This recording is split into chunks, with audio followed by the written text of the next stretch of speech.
Okay, all right.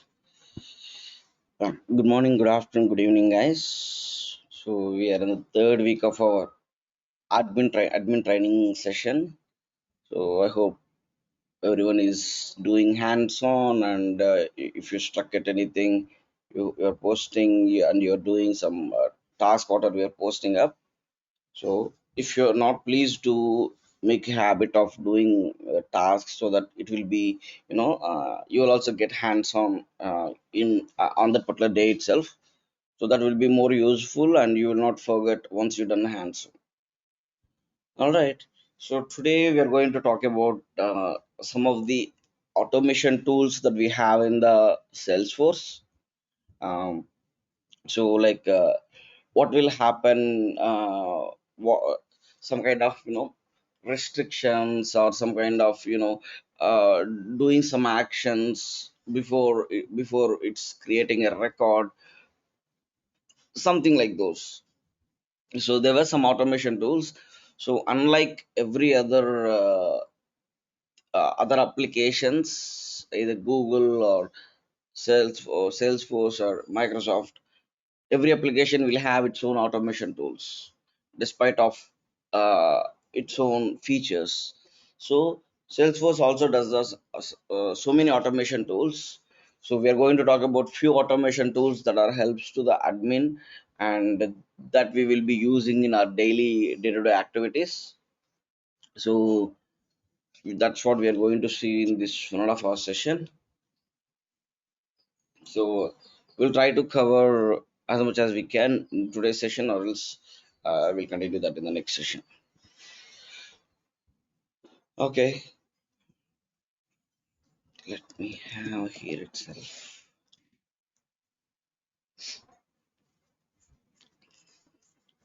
Okay, so does anyone heard what are the automation tools that are available in the Salesforce? At least either you worked or either you heard.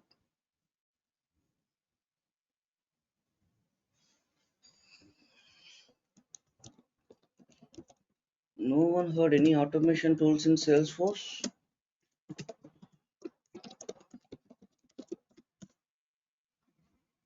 Okay, great. All right. So Actually, yeah, I didn't work on automation tools. I mean, outside automation tools. okay, The yeah, use it within the Salesforce. okay, yeah, that's fine. So before we dive what are the automation tools we have, I'll just show you what I'm talking about actually. Okay, so let me. Okay, sales.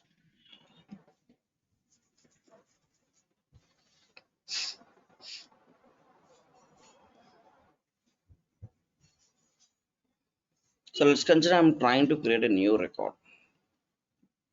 Okay, so I'm populating some default values here. Let's say I'm trying to create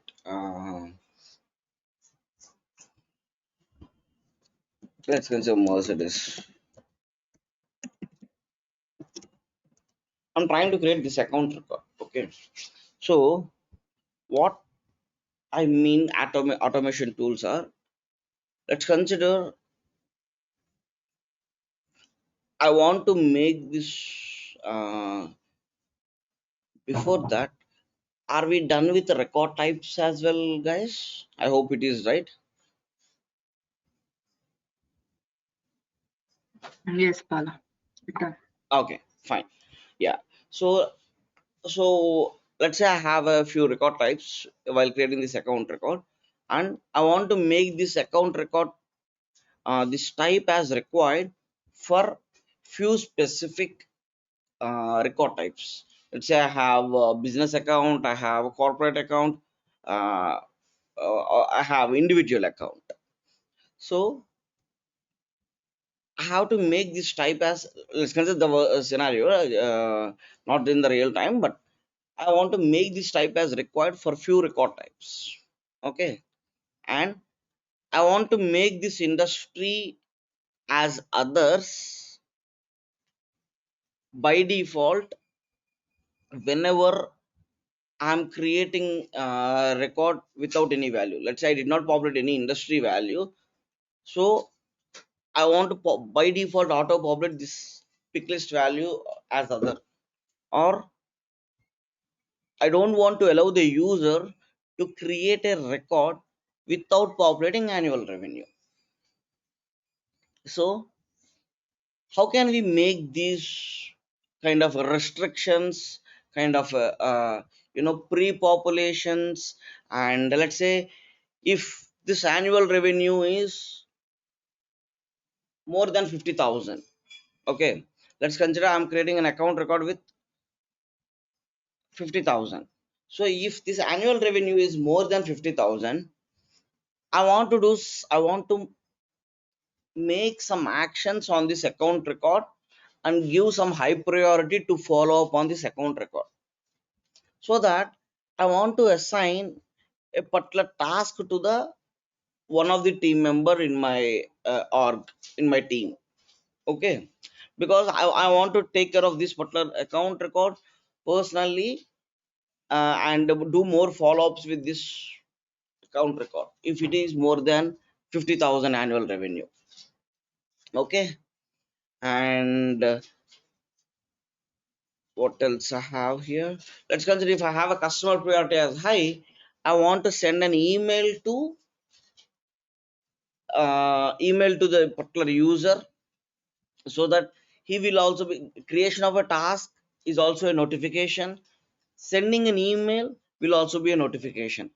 So I want to send a notification to the customer via email format, so that he will be like, it's a high priority task, he want to respond on this account immediately.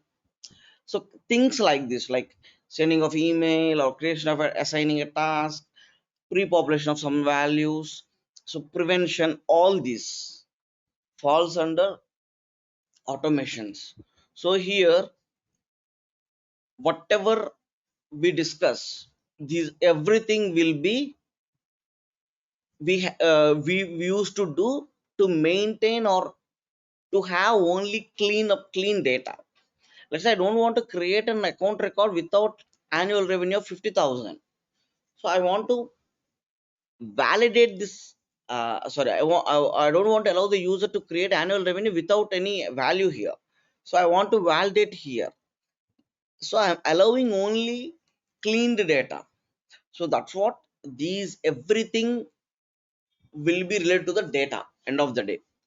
So whatever we are storing into the Salesforce or that our database, before save, when I click on this save, I want to perform all these actions. Okay, so that it will be end of the day, my I will be having only cleaned data, and I can able to achieve what are the actions I would like to do. Every automation tool is related to the data, that particular data whenever it is. So when these automation tools will fire, whenever I'm saving this information to the Salesforce, which is whenever I click on save, that time it will be saved to the database, right? So whenever I'm trying to save this record, then Salesforce automation tools automatically fires. Okay, so what kind of automation tools we have? So we'll just quickly list out here, so we'll jump back and we'll discuss each and every one. So let's consider, um, first thing is, I'll just categorize the things. So out of validation automation rules, first thing is validation rule, then workflow rules, process builder, lightning flows. Okay, these are the four automation tools. Few of out of Salesforce has several of some of the automation tools that admin will be using more. And on top of these there are several automation tools as well. Like we will be I'll be listing out those end of the session most possible. But that will be like we will be using, but the probability or usage will be like lesser than all these four. All right. So before we go on to this each and every automation tool, I just want to categorize this. So this validation rules is are something to prevent any of the changes to the database. So if I categorize this will be like data prevention. Validation rules will help us to maintain clean data. So these are like kind of each and every time you are creating some records, it will validate, hey, I want to check these each and every, you know, data is clean or not. So let's consider the same annual revenue. So annual revenue has a value or not, something like this. So each and every time these validation rules will help us to prevent some data to maintain data clean. The workflow rules, process builder, lightning flows will help us to make some actions while creating the record. So data is clean now. So I want to make some actions on the cleaned data. Let's say like I said, creation of a task, sending an email, something like those. So these three will help us to maintain to make some actions on the clean data. Okay. So let's take our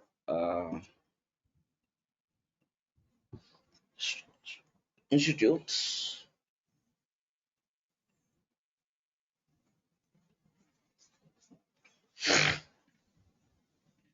Okay, I think we have some institute records as well here.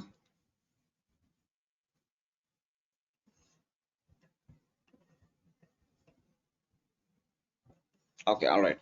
So I'm creating here some institute records, right? Why I have only four fields? Did we create only four fields here? IT Delhi.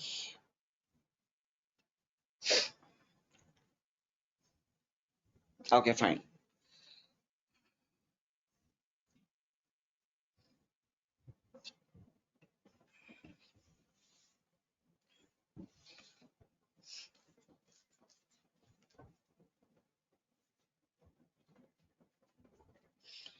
Let's consider this entrance exam, right? Did we introduce any record type in any of the object, guys? In which object we discuss record types in student object?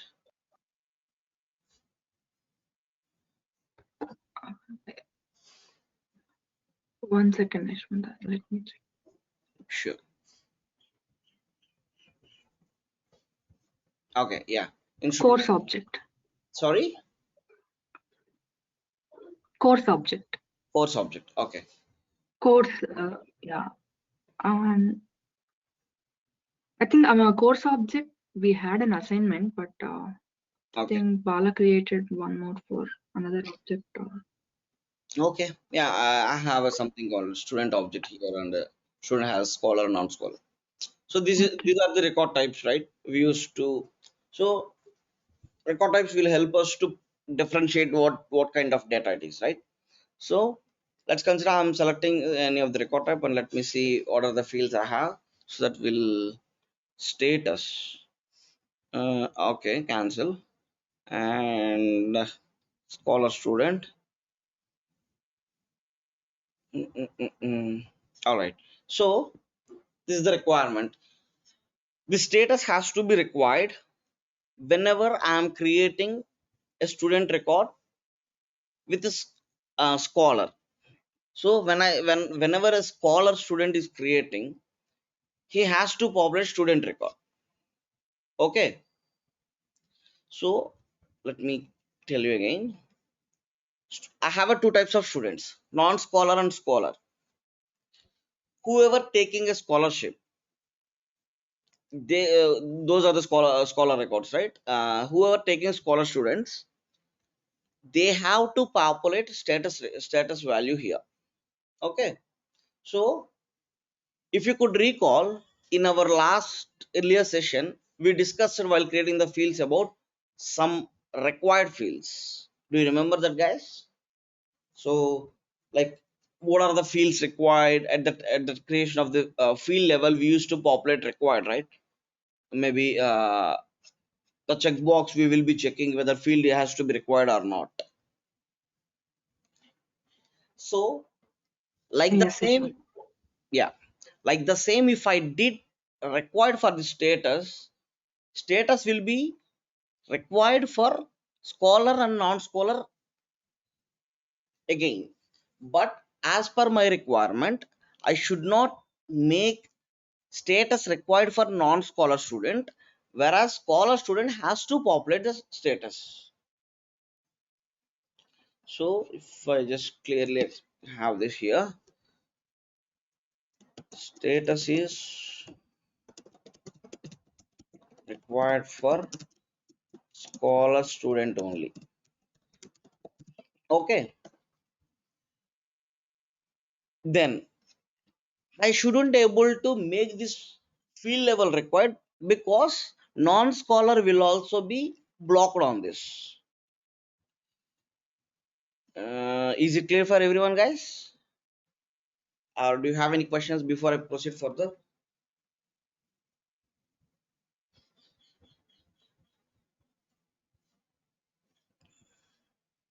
Okay, I can consider that silence as yes. So, okay. So, what I'm saying is we have to validate the status only for scholar student, not for non-scholar. So, we couldn't able to achieve this with the field level required.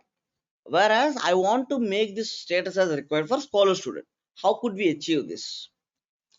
For that, we will be using something called, as I said, validation rules. So validation rules are the data prevention.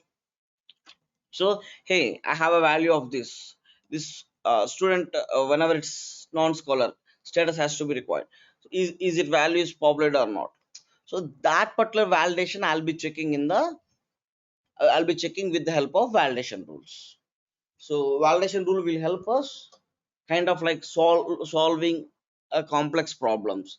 So making field required we can also achieve at the field level, but based on particular criteria, based on particular conditions, if we couldn't able to achieve a field level required, then we will be using validation rules. Okay, so let's create some validation rule in the student object. So as I said, go to the we'll be using setup mostly. So before that, if I want to view student object record, I'll be directly click on this and use edit object. So either we can go directly to the setup object manager and search student, or I can directly go to the edit object from here itself.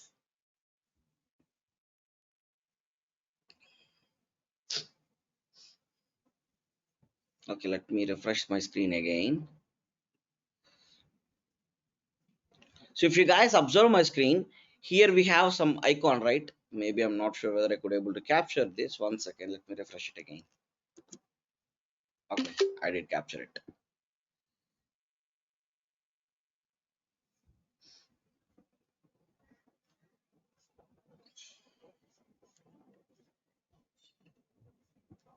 So do you guys have any idea on what is this actually?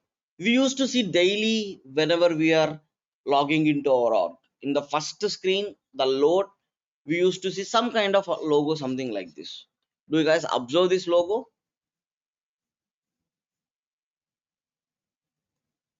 Any one of Yes, your, but sometimes elephant kind of thing. yeah, correct. So has Is it anyone because of noticed the what? version? Sorry. The version Okay, of the Salesforce. almost right. Has anyone any others noticed this? What is what it is? Anyone observe this? There is some logo is coming up.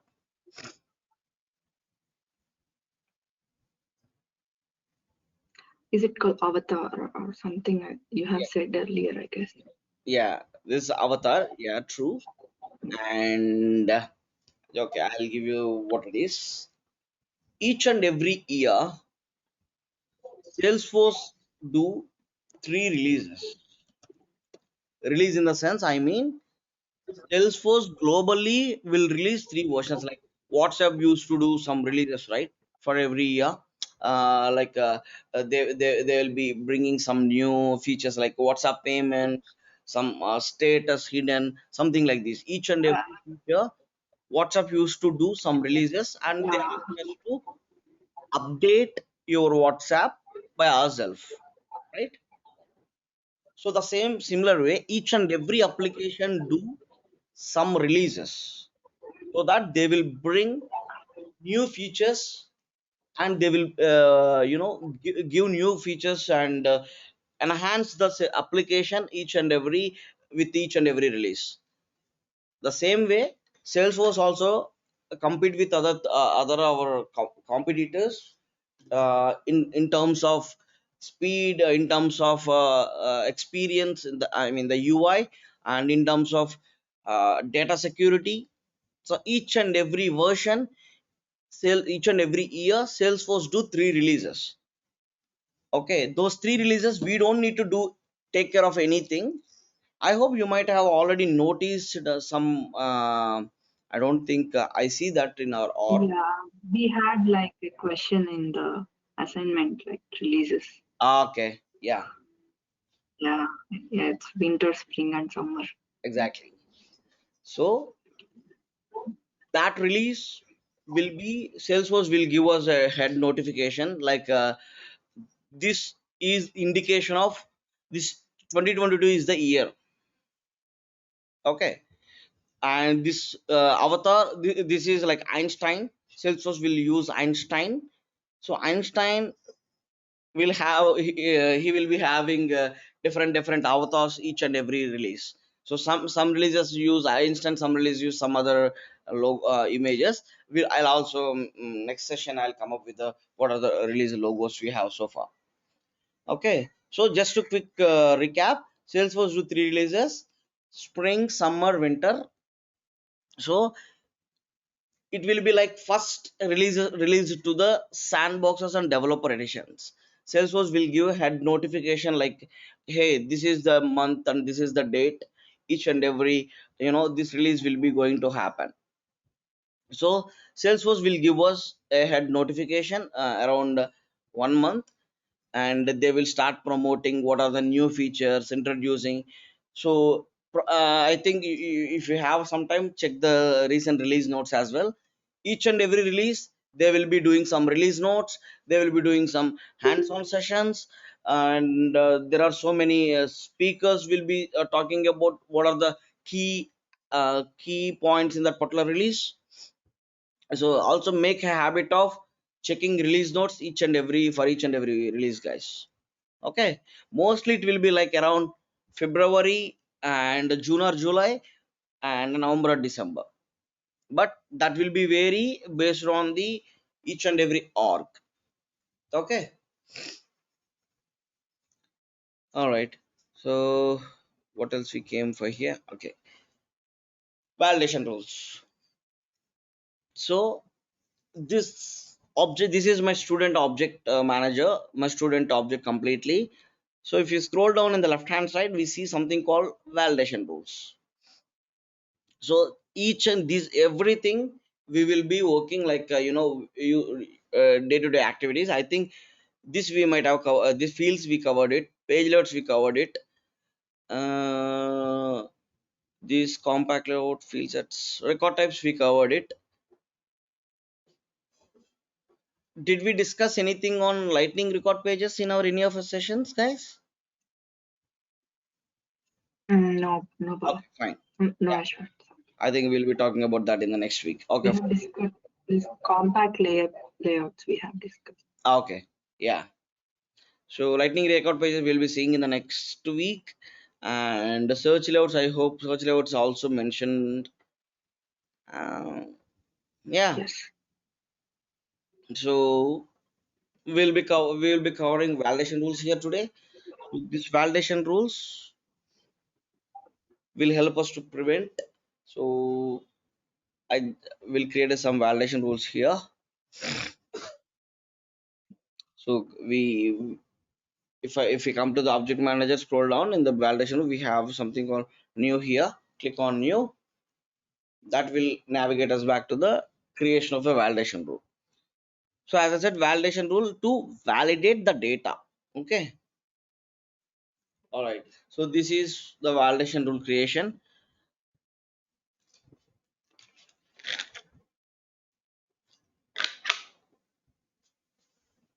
Okay.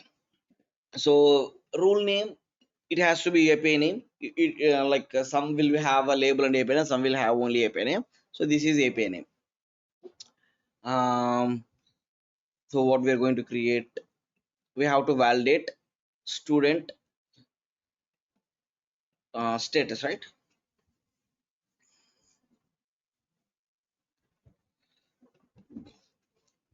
Validate student status for scholar records.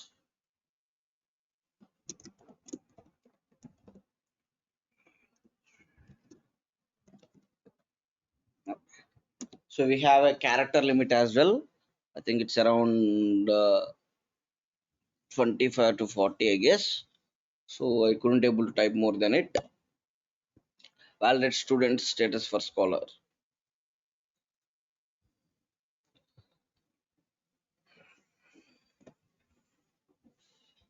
Okay.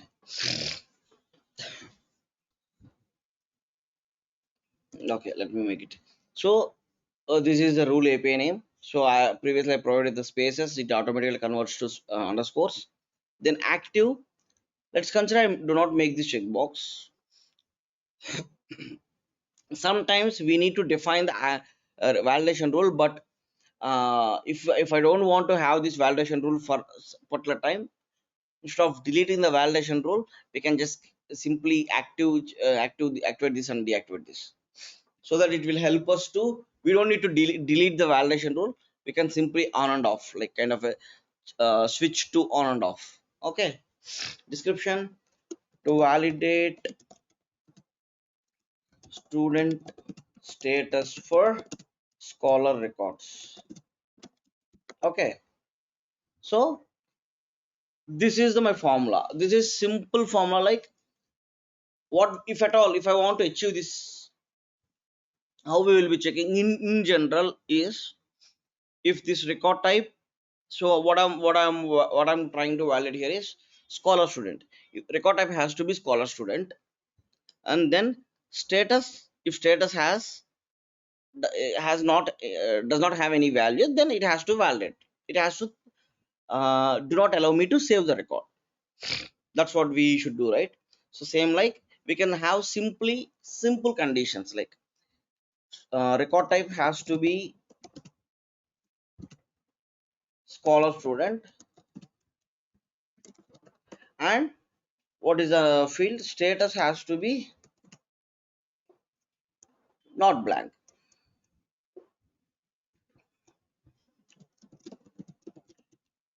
or not null or not blank, whatever we can call it as. So these are the two conditions. So we will be having those two conditions in our formula. This we will be calling it as our formula editor. Okay. So if you want to depend on your fields, let's say here we need to depend on record type field and status field, right? So we will be choosing the respective fields from this insert field section button. Okay. If you want to use operator, you will be using insert operator. Insert field, so this is my student object. So we have so many other objects as well here. If you would like to see, like, based only for this particular profile, only for this particular user, we can also select something like this. Okay. So I'll be selecting student. Then student has several fields here. Student record type, So each and every record will have, let me duplicate this. Each and every configuration in the Salesforce will have a label and API name. Okay. Whenever you are doing some kind of checks, conditions, or some kind of, uh, validations, something like this, always use developer name or API name to validate this. Let's say I want to check here my record type equal to scholar student, right?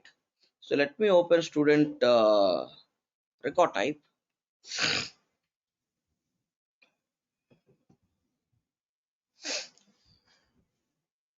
So here I have a scholar student, non-scholar student. So if you see, if you look at this record type, we have a scholar student. Yeah, scholar student and non-scholar student. So this record type label has a different and API name has a different. Always try to use only name or API name or developer name, what else, whatever it has referred in the object configuration. Always use respect to developer name.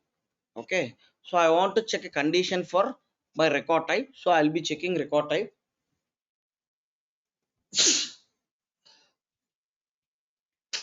Excuse me, guys. Or you can also do another thing is with the record type ID. So let's say if I look at this my scholar student, excuse me, guys, this record type scholar student has an ID. So if you look at here, this is the record type ID. Okay, this 012 starts with 012 will be the record type ID. I can hardcodely check, hey, this is the record type ID. So record type ID equal to so and so 012. I can also do this instead of depending on label and API name. But what will happen? What will be the problem with this approach is you will not directly working in any of the production orgs. You will always be working in the sandboxes first, like in the I'm talking about in the real project. If you take the ID hardcodedly here, each and every org has its own different ID. It will start with 012. This 012 we will be calling it as key prefix. Okay. Remember, you can also observe what type of record with the key prefix. For standard objects, each and every standard object will have key prefix. Like account will always starts with 001. Okay. Contact will always starts with 003. User will always starts with 003. Sorry, 005. Okay. And record type will always starts with 012. So these key prefix few we have to remember, and it has to be on fingertips at some time while we are debugging something in the production. Like we will be having some error message, hey, so and so is the error message. We should not be having any object name. At that time we are in a position to identify what type of record it is. I'll be sending the record key prefix cheat sheet as well after the call. So just review that and make sure these are the main and basic or common, I would say basic key prefix we have to remember. Okay. And so yeah, as I said, we shouldn't hard code the um, record type ID or any of the, not only record type ID, any of the ID in any of the configuration. Okay. No ID should be hard code anywhere in the code level or anywhere in the configuration level, guys. Just remember that. Okay. Then do you guys also observe, or do you guys have any like any you might have came across with how many characters will Salesforce ID have? Anyone knows that?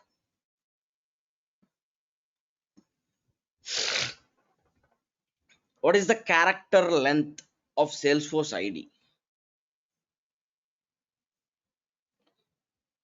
Anyone came across with this question, or no one knows it? So let's say I'm not sure whether I'm not clear, or whether I did not mention properly. But let's consider this is my account record, right? So this is, if I, as I mentioned, it starts with 001. This is my account record. First question is, did you know how many digits will Salesforce ID will have? Has anyone have an idea of how many digits will Salesforce ID will have? Okay, I can take that silence as a no. That's fine. Second question is, at least do you came across with this question? What, how many digits will Salesforce ID will have?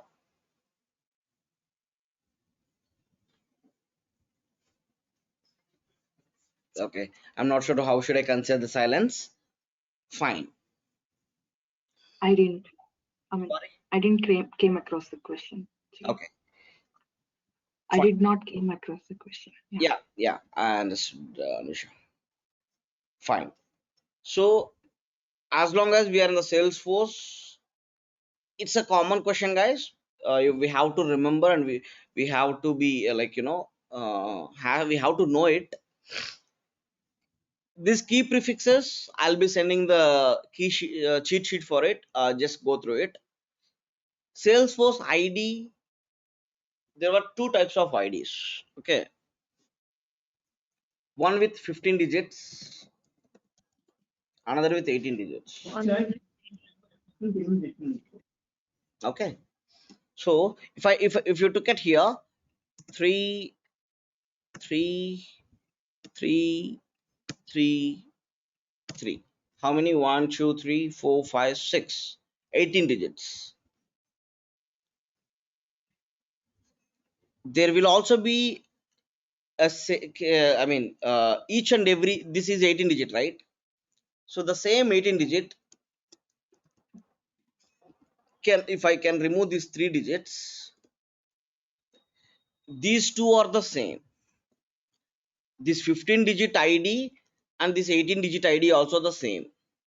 But Salesforce, this there is a difference between these two, except these 3 digits. What we used to call is 15 digit ID is a case sensitive.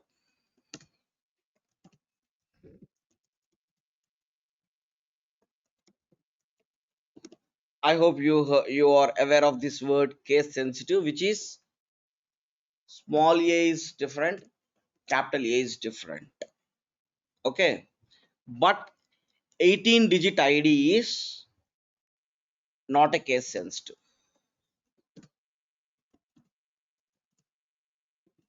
Okay, I'll show you how this these two are varies. For this, these both are different. This A and A both are same. Okay, I'll show you in the next session while we are discussing about something. I'll show you there how we will be checking, taking this ID. So whatever we are seeing in the record URLs always will have 18 digits ID. Okay, so it should be a case sensitive. Each and every ID will have, let's say I have this account record, right? This account record will have 18 digit ID as well as 15 digit ID. So based on the number of digits, it will be a case sensitive, not a case sensitive. All right. I came to this IDs, so I was diverted from somewhere else. I think I came across this record type ID. Okay. So nowhere hard code the IDs anywhere in the configurations. That's the first thing, guys. All right. Second thing, use the developer name or API name whenever we are referring something like record type names or some configurations. Okay, so let's say I want to check condition with this record type. So I'll be checking here, not the record type ID, record type. Okay, then here if you see this record type name and this name, both there are two here. This name will be the label which is with spaces. Okay, this developer name, record type name, if you observe the API name will tells us the proper naming for it. If you see the API name of this, it's a record type developer name. Developer name is the with underscores. Okay, the record type name here with just a name will be the record type name with spaces. Okay, so always use record type developer name. Insert. So what is my condition is record type developer name equals scholar student. Okay, so as we know, like if conditions, you might have already heard about if conditions, right? So if we will be just having if you couldn't able to remember this, we have something called functions. The if is a function, right? So if you look at the right hand side, we have so many functions here. So if you scroll down, we have something called if. So you can directly see this if logical test, value if true, value false. Okay, so I'm selecting if. So record type developer name. So I'll be having my if condition here. So if it is true, what should I do? Okay, or you can also add without if condition. Let's say record type developer name scholar student. Sorry, 1 second, guys.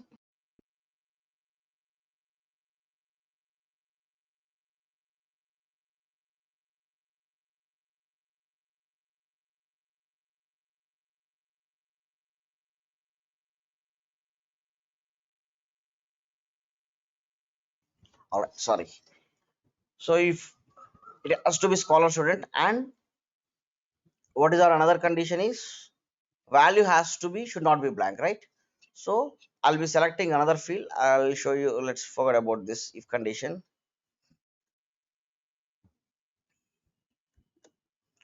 Okay, we can also use operators here, and operator, and I'll be selecting. So this operators will help us. Like there are several operators here: addition, subtraction. These are some mathematical operators, as well as some logical operators. So based on our condition, we can use it. So now I use the equals from this operator only. Then and is, I just want to make sure two conditions, right? So I'll be choosing student, and what is the status field, right? Status. So I want to make sure it is blank. So we have some methods called, so each and every there are some string functions.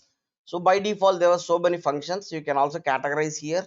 So if it is daytime, what type of functions I have available, based on the field, based on the value you are using. If it's logical, what kind of conditions I have. Like logical in the sense, I want to check some conditions. Let's say this is blank or not. Okay, this is will it is it null or not, something like that.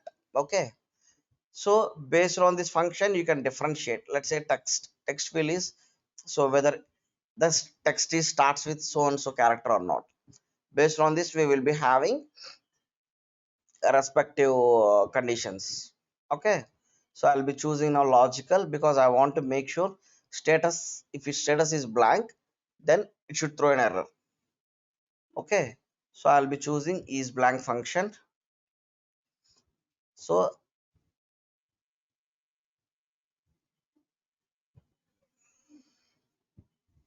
or we can also choose is null. Okay, is blank. Is blank is a function which accepts a respect expression. So I'll be choosing here the field. I think it's gone. Let me choose the field again.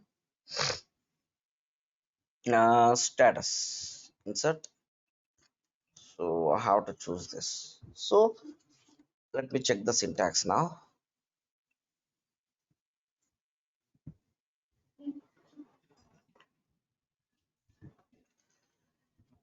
Okay.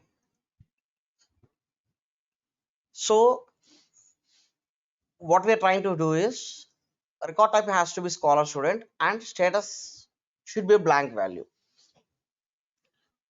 The status is a pick list, right? So if it is a text field, I can directly take the is blank of text that will return true or false. But as long as status is a pick list value, I shouldn't use is blank of here. Instead, I should use directly is. There is some functions for the pick list as well. Something called uh,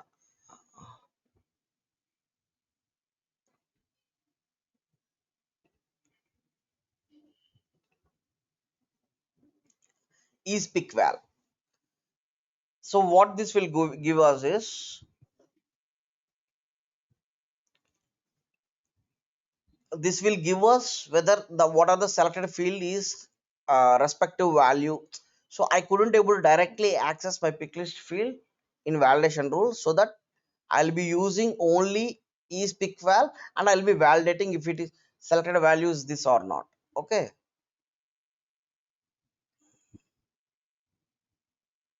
Or before that, let's try with is null actually.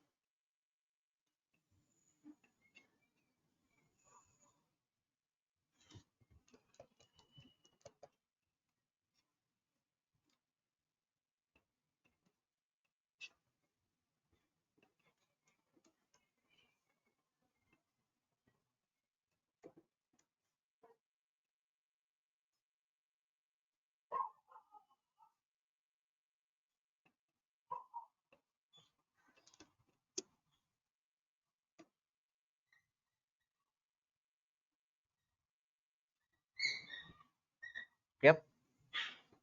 So pick list value always we should use is pick val. Advanced, sorry, text. So there's something called eSpeakWell. So I'll be choosing now status here.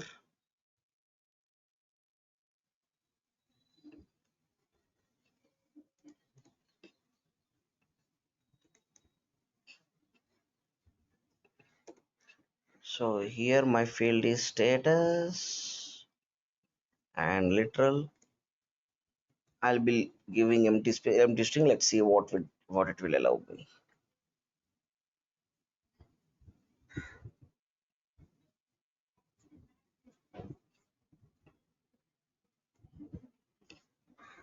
Okay. So what I did here is record type has to be scholar student and the pick list value should be blank.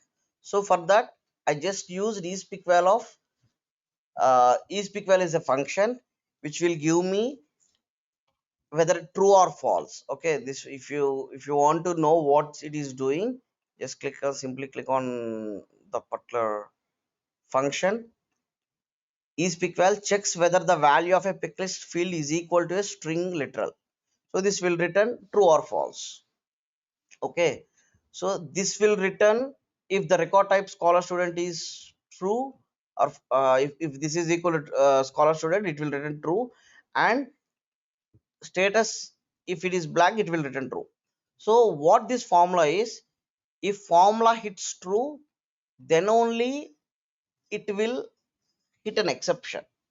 Okay, otherwise if this formula is evaluates to false, this will bypass our validation and it will directly allows us to do some actions. Okay, so this is our formula. Formula must has to be hit true. Okay, then message.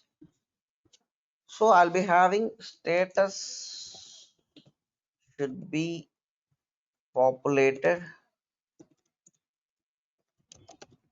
per scholar records. Okay, so this is, so what should the error message, so if you see here, whenever I'm creating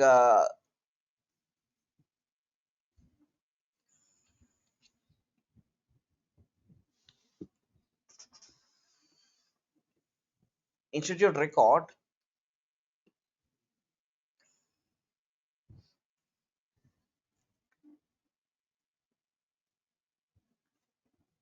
yeah, so if you see, if I, this is a required field, right? If I did not populate anything here, none, so this has some exception, right? Complete this field. So error message will help us to what type of message I should be render. So if there's some exception occurs, and what this tells to the user. Okay, that's what this error message will do. And this location, where should I render this error message? Should I render in the two options for it is top of the page or field level? Should I render in the page level, top of the page, or the field level? For now, let's select field. I'll show you where to render in the top of the page as well. So if I choose field, it show me list of fields, because it doesn't know what field I'm referring here, right? So I'm checking several conditions. So we have to choose respective field as well here. Status. That's it. Now I want to make this checkbox active. Click on save.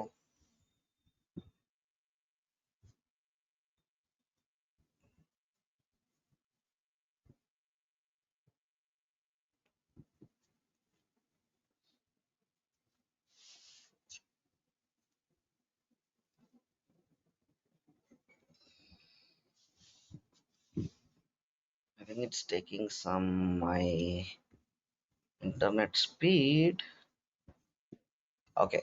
So the validation rule is created. So now it will let's check this validation rule.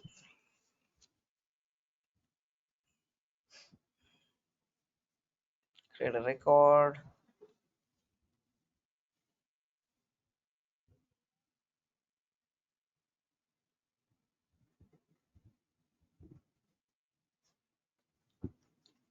Scholar student.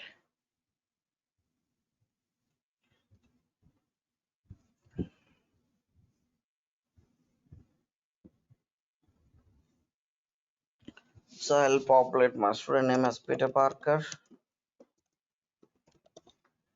It should name, I would like to study in IIT Delhi, and reference, and I got from Tim David. Okay.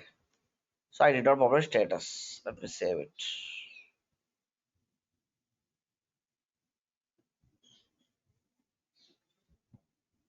See, do you guys observe that? It throw me an exception. Whatever the message I have published status should be populated for scholar students.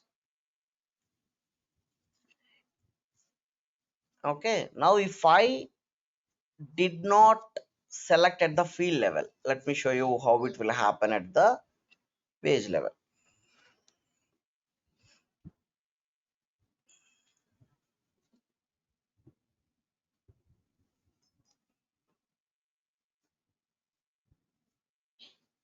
So I did not select at the field level, I'm selecting at top of the page.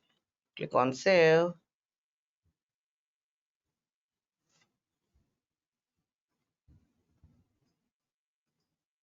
Let me refresh my screen.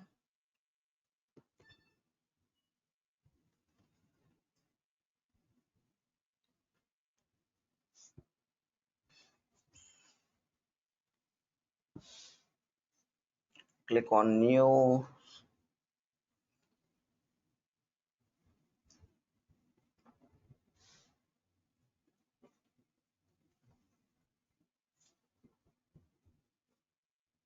Scholar student. Click on next.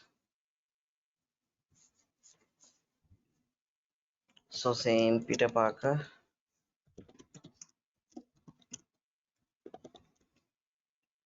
institute name, IT Delhi, reference, Tim David. Click on save. See, previously it hit like review errors. There were some errors in the page, and it just did not give me an error message here. Instead, it gave me a message underneath this field. But here now it is showing me at the page level, throughout the complete page level. That's the difference between whether should I block at the this field level or should I block at the complete page level. Okay, so mostly we used to always use at the field level, because so user should know what field it is. So if I simply mention status should be populated, so let's consider we have around 20 to 30 fields in the screen, right? Then we, let's consider if we have some kind of status, some scholarship status or not just status, they will be get confused. So we used to have at the field level. Okay, so only thing is the criteria, this criteria has to be, what we need to do is whatever we have to, when we have to block it, that's what we have to written in the criteria. So I want to block the user when the record type is scholar student and status is blank. That's what I have written here. Record type is scholar student and status is blank. Why I have used eSpeak values? As long as it's a pick list, it has to be uh, I can't directly use a status equal status value there. So so for that I just used eSpeakval method that will return me whether status has blank value or not. Okay, so the condition we have to be make sure, then only it will trigger the date at the respective triggering point. Okay, and just a quick recall, as I mentioned earlier, this validation to these automation rules will only fire while creating a record to the database. Okay, so that's what about this validation rule. Before we proceed further, do you guys have any questions, guys?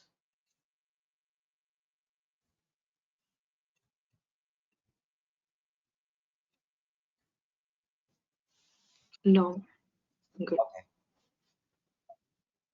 Okay, so that's how we validation rule will help us. So we can, if you could able to do achieve that at the field level, you can do at the field level. If not, we will be using it the validation rules.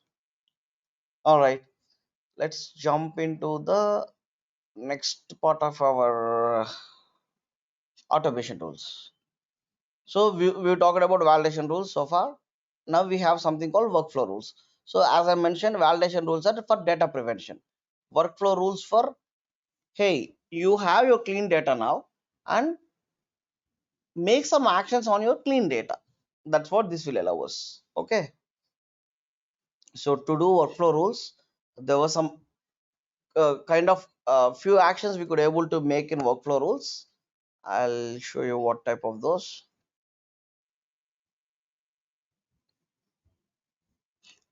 So workflow rules has to be in the setup. So it has to be the main setup, and type here workflow in the quick find. So we have something called workflow rules.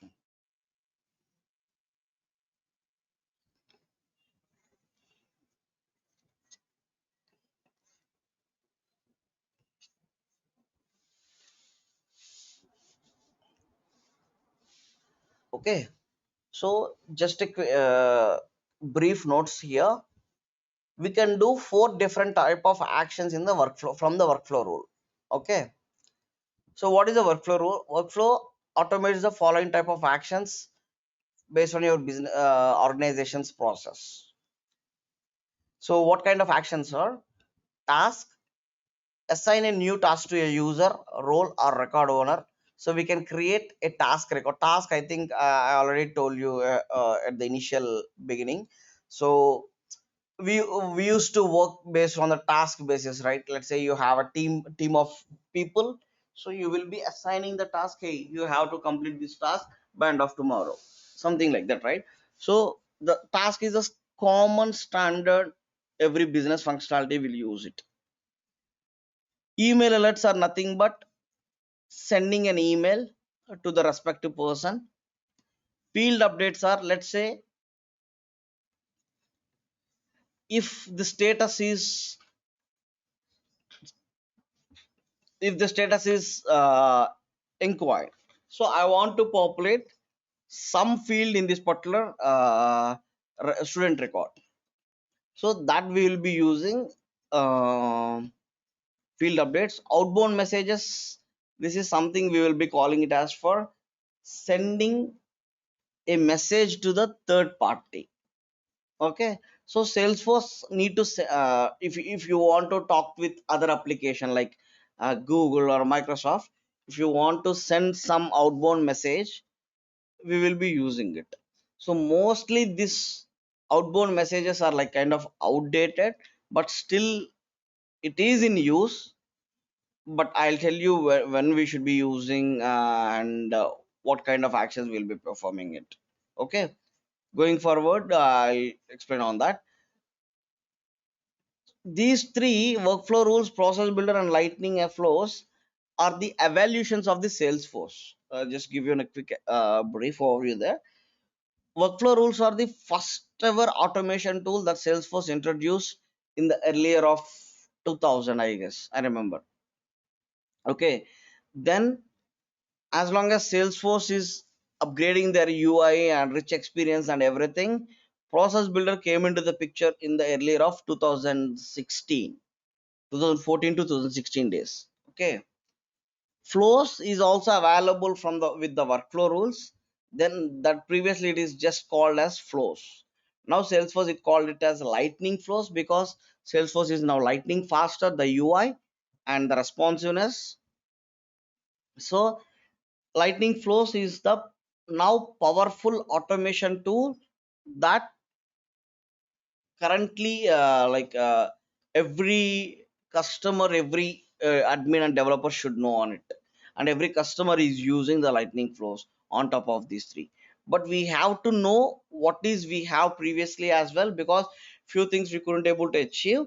So that's why we will be learning workflow rules and process builder. Okay, so we'll talk about workflow rules for a couple of actions today, and the remaining we'll be talking in the we'll be discussing in the next session. So workflow rules, as I said, this is the first ever automation tool on top of these three. So first, let's say I would like to create a task. Okay, first we'll talk about this task and email alerts today, if time permits, and we'll talk about field updates in the next sessions. So let's say the requirement is okay. I have the status here itself. Let's say if the whatever the record type it is, if the status is inquired, it's loading for me.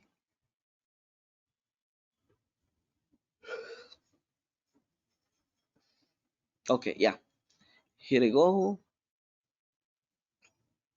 Mm, let's consider attended demo. Okay, whenever a student record is created with attended a demo, I want to do a follow up with the particular student, and I want to convert that student record, a particular student whoever attended demo to my original student, because he just attended a demo. That is not something, he is not completely my original student record, right? He has to join in my organization. So for his questions and everything, I want to assign a particular user to that particular student, and I want to make him join in my organization.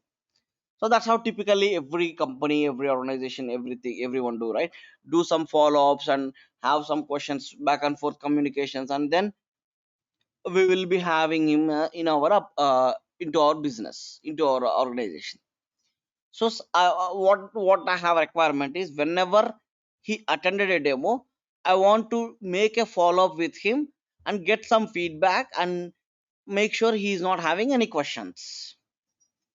Okay, so that's what the requirement so that I have to create a task record to the particular user so that he could able to follow up so and so particular student. I hope are we good with the requirement. Any questions on the requirement, guys?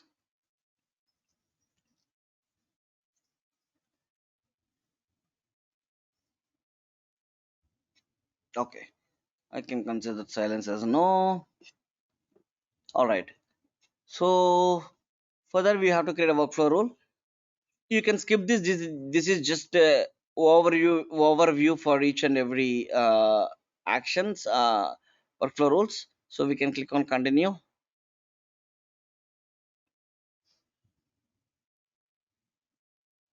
So click new rule from here. If you see, this is something that's what I mentioned right previously. Flows is the recent uh, and most Salesforce is promoting and most powerful automation tool. As I mentioned, whatever we can achieve in the workflow rule, whatever we can achieve in the process builder, we can achieve the same thing in the flows. That's why, and Salesforce is more focusing on lightning flows because it is a lightning faster and more rich UI and more convenient to the end user. Okay, that's why Salesforce is promoting in all places. Hey, instead of using workflow, just create a flow builder. For now, continue with the workflow rules because we have to know what's been there in the workflow rule. Then only we could able to understand what's been introduced newly in the flow builder. So I just ignore the Salesforce warning. Okay, so it has several steps to create a workflow rule and several actions there. So first is we have to choose object. On which object I'm going to create this workflow rule. Don't bother about all these objects. These are all the standard objects. So my object is student. If you could also type here with yes. Okay. So this is the student. So whenever a student record is created, so object is what you are going to do, on which action, on which record action you will be, you have to perform some different actions. So that indicates the object. So I want to do some actions on my student object. So I choose the object here. Click on next. Rule name. So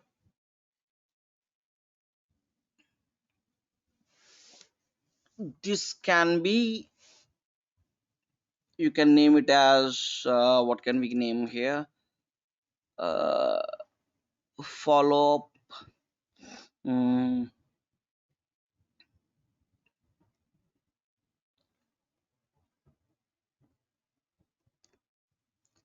creation of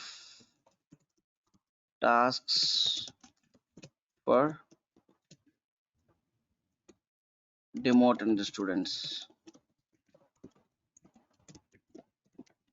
I just had some different random name. Okay, so you can have your own meaningful name here. So description, create tasks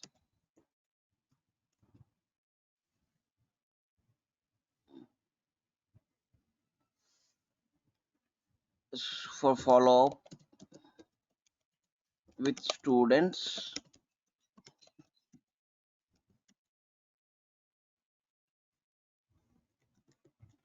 whoever attended demo. Okay, so now when this rule has to be fired, okay, in the sense validation rule, as I said, these automation rules will only trigger while creating a record to the database. Okay, so we can specify when this has to be fired. This has to be fired only at the creation. This created in the sense only creation. Let's say I created this record with status attended demo, then only that workflow rule will fire. Or created and every time it's edited. Okay, which is, let's say I created this record with enquired. If I click on save, then when I edit this student record and I populate and change this to attended demo, should I create a task or not? One, creation in the sense, if student record directly created with status attended demo. Another thing is, hey, student record did not he mistypely first selected inquired. Then when we require get some information with from him, he said, hey, I did not, sorry, I choose the status wrong. Then he changed the status to attended demo. Then we have to create task as well. That's what this created, and every time it's edited will help us. Then this third option is,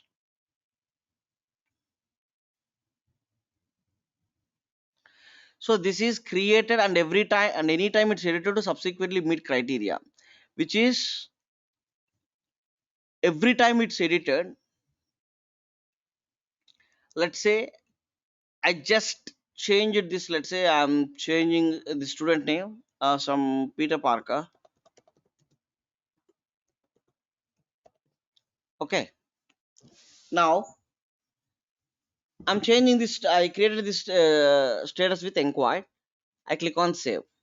Okay. Let me create this record. IT Delhi reference Tim David. I'll create this record.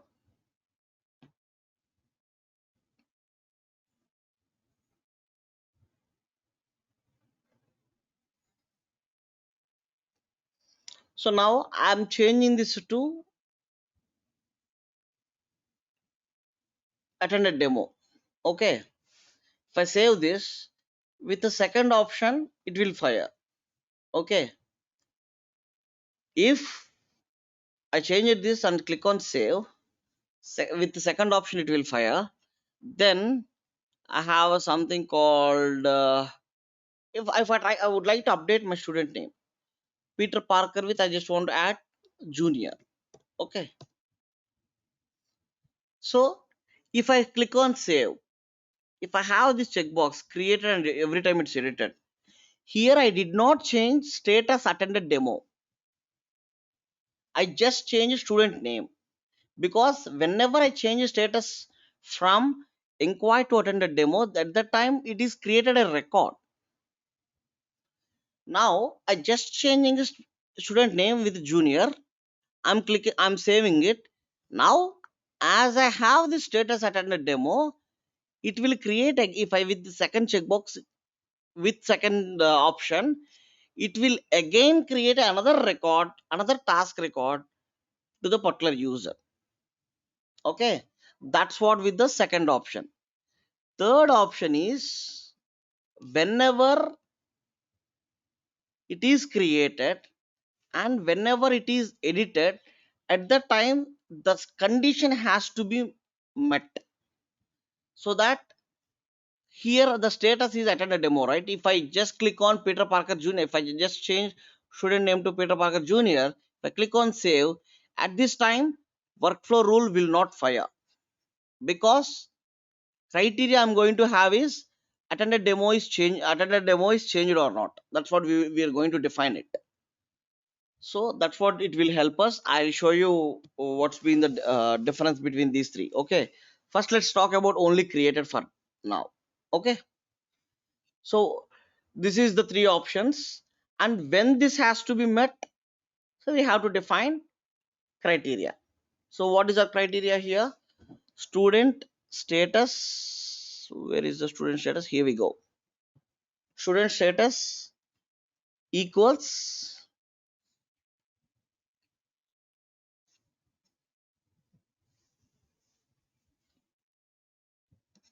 attended demo. Okay. So what, when this should fire, when this should trigger is, whenever student status is attended demo, then I have to do some actions. That's what I'm defining my criteria here. Because without you specifying criteria, we shouldn't make some actions, right? Because if I want to create task only at a demo, then only at that particular criteria we will be mentioning. So we will not be like, hey, create a task for each and every student. So if we have something like those conditions, then we will not be specifying any criteria. Okay, so click on next, save on next. So here I just choose in when this should trigger and what is the criteria. So now to categorize workflow rule, there were two different actions has been there. Okay, first is at what object has to trigger. Okay, then when this trigger, on uh, what can I call it as action, or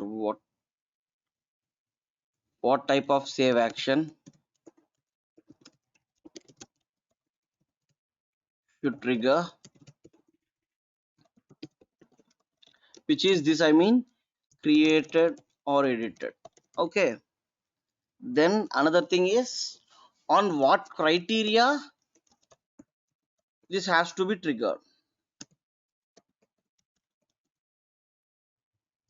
Okay, so these are the three actions. If I categorize into first section, these are when this should happen. Okay, when and when I would say. Okay, then what action I should take care of it now, what should I do, what this workflow rule do, that's been mentioning in here. So far we talked about these, what to be done now, sorry, when to be done, now what to be done. Okay, so these are the actions we will be calling it as. We discussed four actions, right? Email alert, field update, outbound message, and something is missing from that list. Email alert, field update.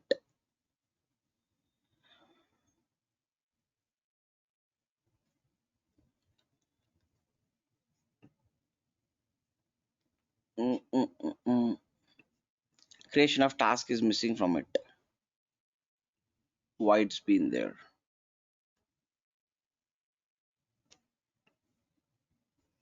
Mhm.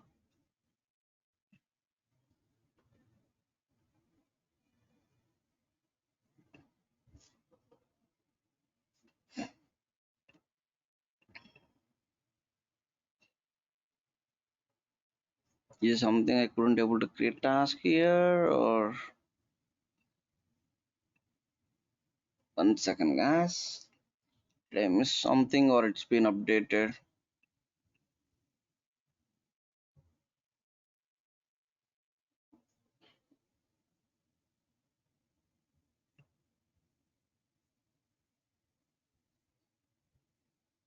I see. Okay. I think this is because of, excuse me, guys. If you could remember, but let me check before that. Uh,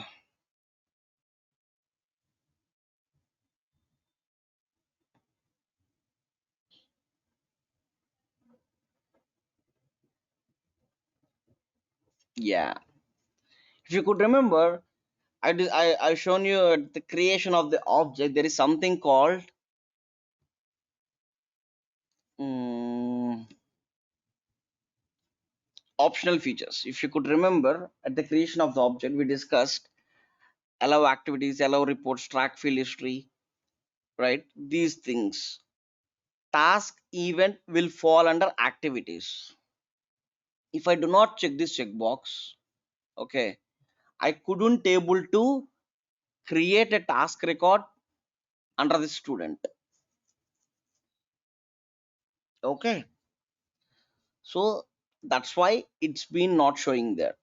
So if you want to create a task record under the student, it has to be selected this allow activities. Not only for this record, for any object, task or event can only be used with this checkbox checked only. Okay, click on save. Let me see now.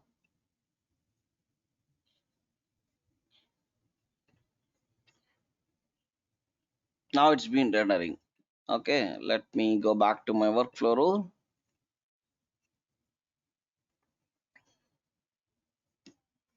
Continue. So this is my this one. Let me make this. Click on that. So this is the action, right? If I click on edit,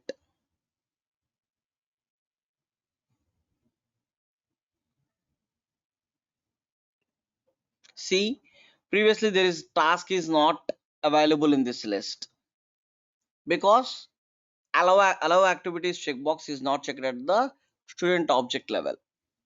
That's why it is been not listed. We have only email field update outbound message. So with this new task, we will be creating a task record to the Salesforce. Just let me click on this new task.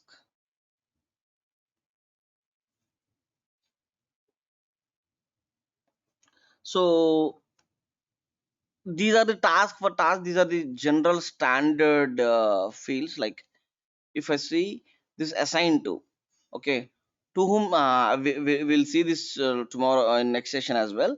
But just I'll give you quick brief overview there.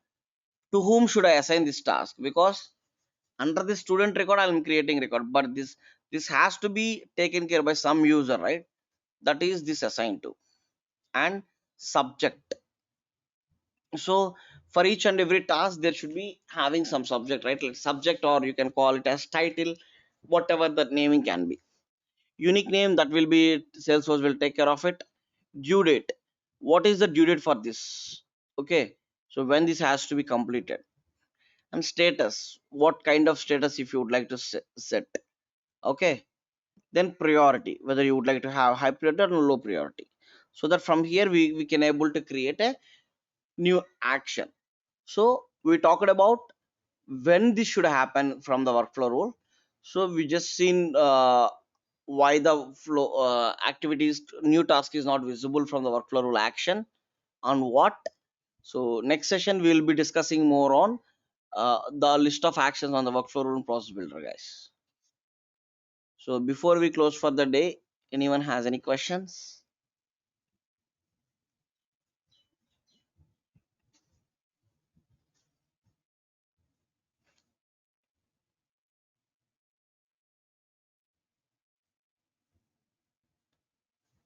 Okay, great. So I don't hear anything.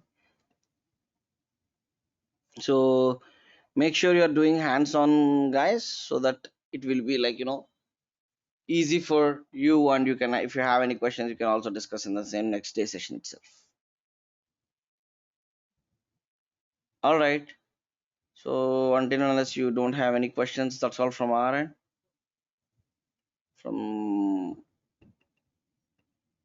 All right, thank you, guys. We'll discuss what are the workflow role actions in the next session, and the process builder in the next session. Thank you, guys. Have a nice day and good night and good day. Bye bye. Thank you.